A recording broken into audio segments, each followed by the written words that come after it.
Si tu as des dossiers compliqués, des litiges, des problèmes, des situations très difficiles dans ta vie, eh bien, je t'annonce, aujourd'hui, ton dossier sera réglé.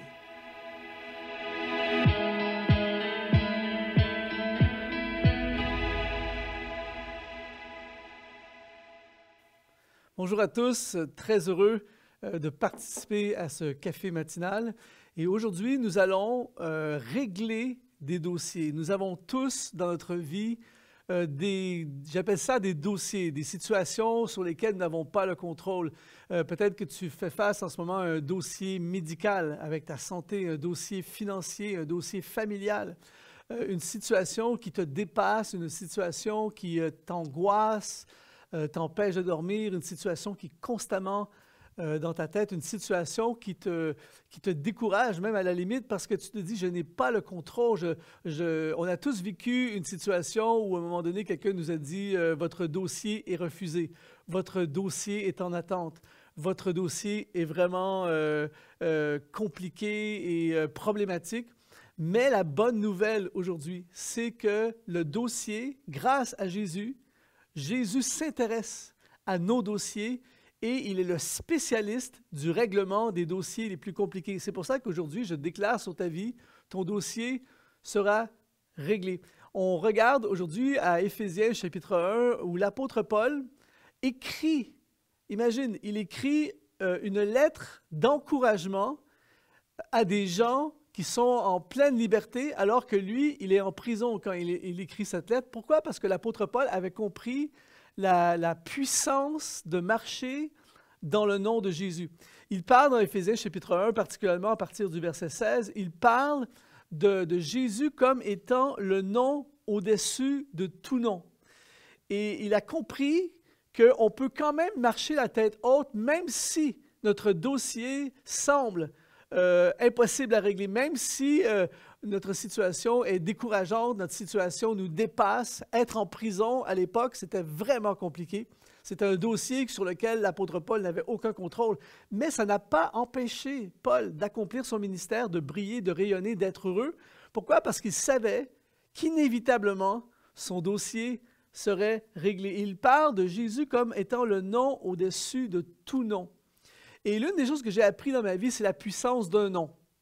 C'est-à-dire que j'ai eu à plusieurs reprises dans ma vie à utiliser d'une certaine façon le nom de quelqu'un pour m'ouvrir des portes. Par exemple, je me souviens une fois, je suis allé dans un restaurant et en fait, c'est un ami qui connaissait très bien le propriétaire du restaurant. Il m'a dit, il faut absolument que tu ailles manger à ce restaurant, c'est top. Alors, on arrive au restaurant. Et quand j'arrive au restaurant, celui qui s'était plein à craquer et celui qui nous accueillait était plus ou moins gentil et il nous a dit, il va falloir attendre, il n'y a pas de place, tout ça. Et là, j'étais un peu déçu, tout ça. Et là, le patron est arrivé et j'ai dit, monsieur, je suis venu ici parce que monsieur un tel qui vous connaît bien m'a dit que c'était un restaurant génial et il m'a conseillé de venir ici. Il dit, vous connaissez monsieur un tel? J'ai dit absolument. Il dit, monsieur, venez tout de suite.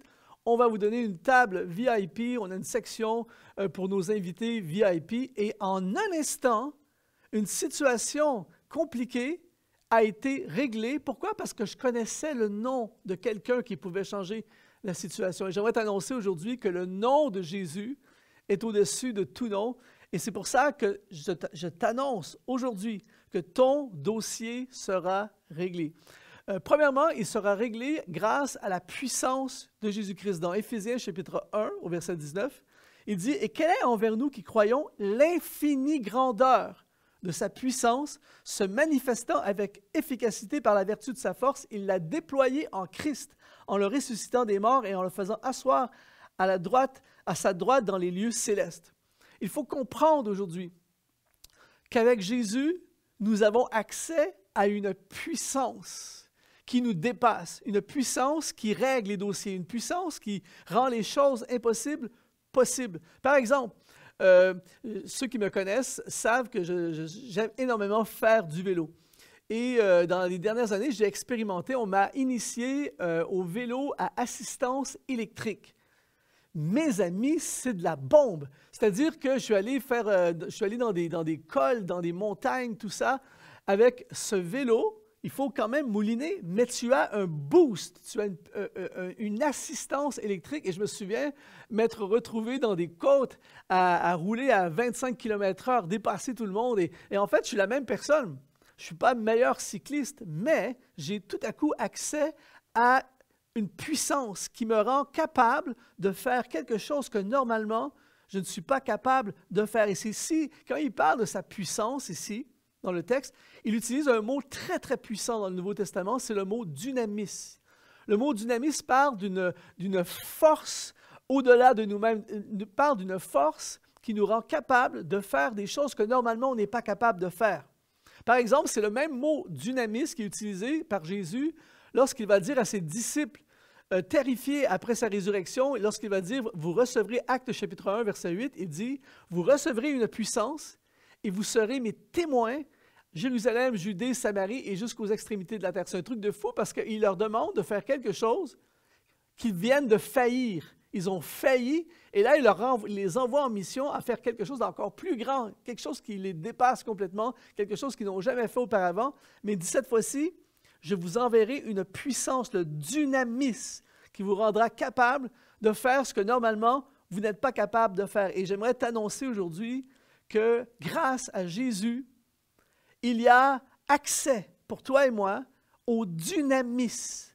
Nous avons accès en Jésus à une puissance qui règle les dossiers, une puissance qui change les circonstances, une puissance qui te permet, qui te rend capable de te battre, qui te donne la capacité de continuer, de t'accrocher, qui te donne, ici quand il parle de sa puissance, il parle par la vertu de sa force, il utilise le mot énergia. Et le mot énergia est dérivé du mot énergie.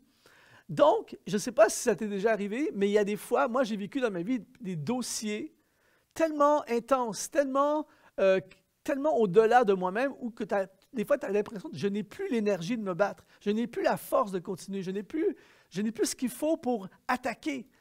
Et tout à coup, Jésus t'envoie, te donne accès au dynamisme pour que tu puisses continuer à te battre. Et tu as cette énergie.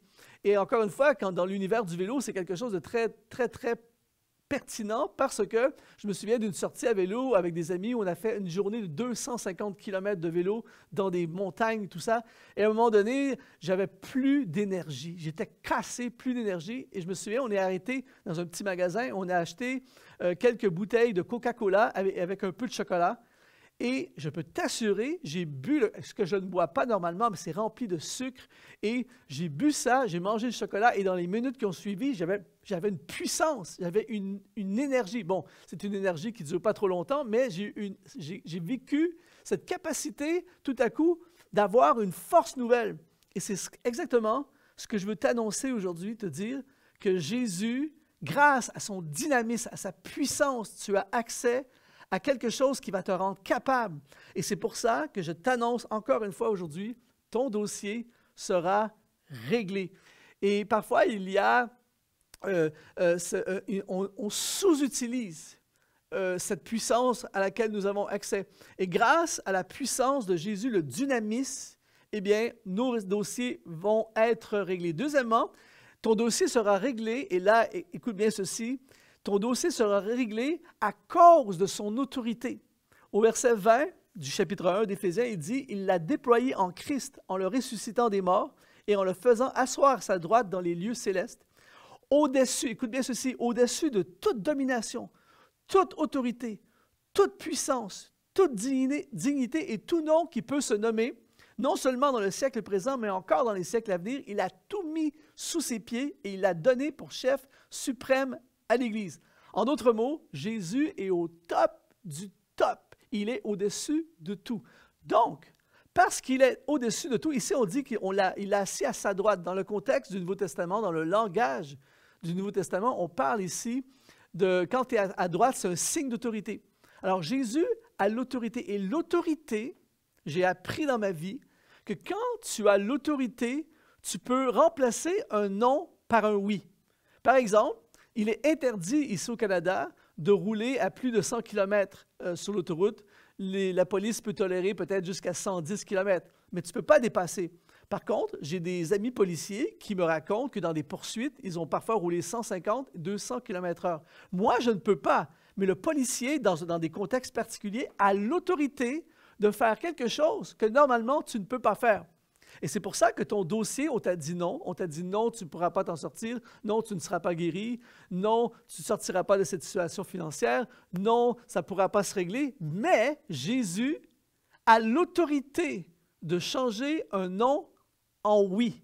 Et c'est pour ça qu'aujourd'hui, par la foi, et j'aimerais que tu le déclares avec moi, ton dossier sera réglé. La porte fermée va s'ouvrir. On t'avait dit non pour ton projet, mais si Dieu dit oui, en Dieu, c'est oui et amen. Ses promesses sont oui et amen en Jésus-Christ. C'est pour ça qu'aujourd'hui, il ne faut pas que tu te décourages. Peu importe la montagne qui est devant toi, peu importe la situation avec tes enfants, peu importe la situation familiale, peu importe comment on te traite à ton travail, peu importe les injustices que tu vis en ce moment, peu importe à quel point le dossier est bloqué, on va recevoir, je le déclare par la foi aujourd'hui, on va recevoir dans les prochaines semaines et dans les prochains mois, on va recevoir des témoignages, et j'aimerais recevoir ton témoignage de personnes qui ont vu leur dossier être réglé, le non changé en oui. Je me souviens d'une fois, on m'empêchait de monter à bord de l'avion avec ma guitare. On voulait absolument mettre ma guitare dans la soute à bagages. Et moi, j'ai dit, je suis désolé, mais je suis un voyageur privilégié. J'ai une carte privilège parce que je voyage beaucoup. Et la dame a dit, c'est hors de question, vous ne pourrez pas amener votre guitare. Et là, tout à coup, son autorité est arrivée, le directeur de vol. Il a dit, quel est le problème?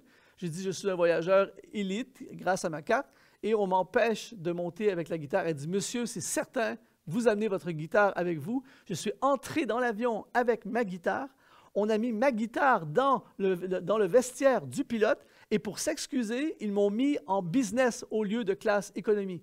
Alors, je ne sais pas pour toi, mais moi, je trouve que c'est un beau règlement de dossier. Et la seule façon, la raison pour laquelle ce dossier a été réglé, c'est parce que quelqu'un qui avait l'autorité a changé le non en oui. Et c'est pour ça que je veux déclarer sur ta vie aujourd'hui, ton dossier sera réglé. Alors, sois encouragé, sois fortifié. Dieu est avec toi. Si Dieu est pour nous, qui sera contre nous?